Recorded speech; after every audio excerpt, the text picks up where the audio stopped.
Now about another complex story with 4 simple images. 1, this is a piece of North Korean torpedo that you're seeing right there. It was recovered during an international probe into the sinking of a South Korean warship.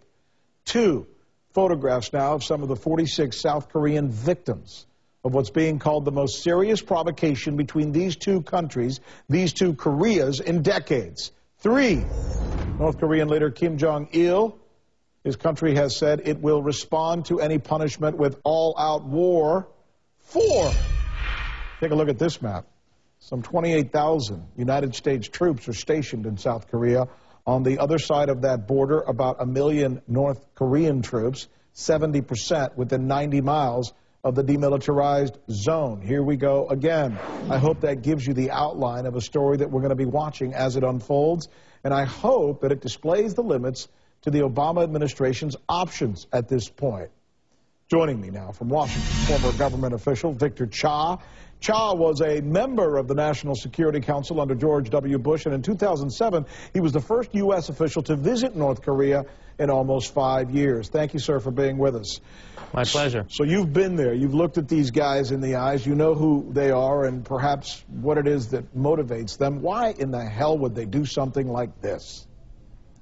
Well, you know, Rick, I think one of the reasons is revenge. I mean, there have been altercations between the North and the South in this area for quite some time, the most recent being in November of 2009. So this could have been retribution, although on a much larger scale. What do we do? I mean, here's the United States of America, who's gone to war in Iraq, who's gone to war in Afghanistan for things that may be considered less of a provocation than this.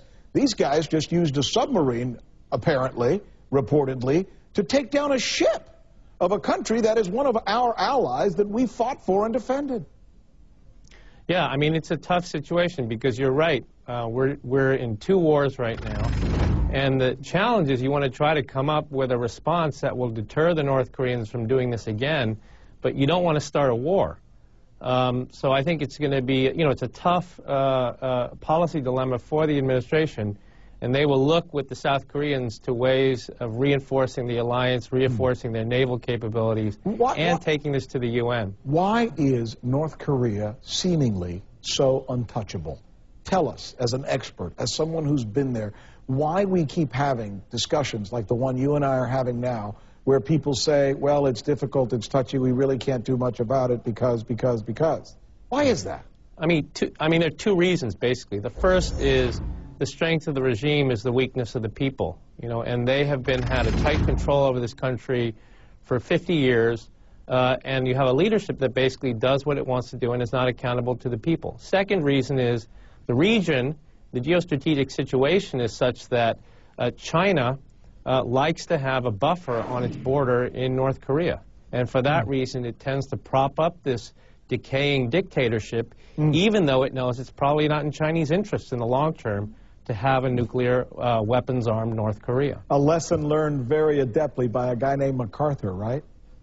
Right, that's right. And, you know, this is probably the worst provocation since the days of MacArthur, since the end of the Korean War. Wow. And as the U.S. has said, as the White House has said, this is a blatant violation of the armistice. This is the worst. You just said on our air this is the worst provocation since MacArthur?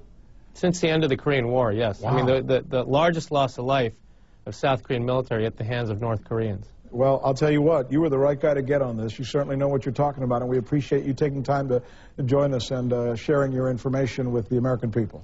Sure, Rick.